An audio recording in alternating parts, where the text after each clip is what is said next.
ஈரோடு மத்திய பேருந்து நிலையத்திற்குள் வாடிக்கையாளரை ஏற்ற வந்த கால் டாக்ஸி ஓட்டுநரிடம் ஆட்டோ ஓட்டுநர்கள் தகராறில் ஈடுபட்ட நிலையில் இரு தரப்பினரும் ஒருவரை ஒருவர் தாக்கிக் கொண்டதால் பரபரப்பு ஏற்பட்டது. விவரங்களோடு செய்தியாளர் ரஞ்சித் இணைந்திருக்கிறார்.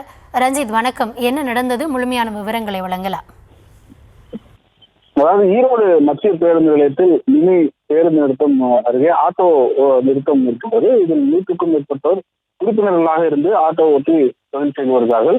இந்த நிலையில தனியார் ஒப்பந்த நிறுவனத்தில் இணைக்கப்பட்டுள்ள கால் டாக்சிகள் பேருந்து நிலையத்திற்கு வரும்போது அவ்வப்போது இருவருக்கும் இடையே ஆட்டோ ஓட்டுநருக்கும் அதாவது கால் டாக்சி ஓட்டுநருக்கும் இடையே ஒரு தகராறு ஏற்படுவது வாடிக்கை.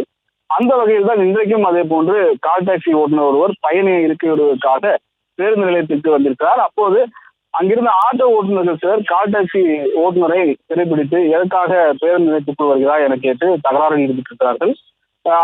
அப்போது ஏற்பட்ட வாக்குவாதம் கைகலப்பாக மாறி ஒருவருக்கு ஒருவர் சரமாரியாக தாக்கிக் கொண்டிருக்கிறார்கள். அதே சமயம் மற்றொரு கால் டாக்சி ஓட்டுநரும் அதே சமயத்தில் வந்தபோது கலர் சீருடையில் பேருந்து நிலையத்திற்கு வந்திருக்கிறார்.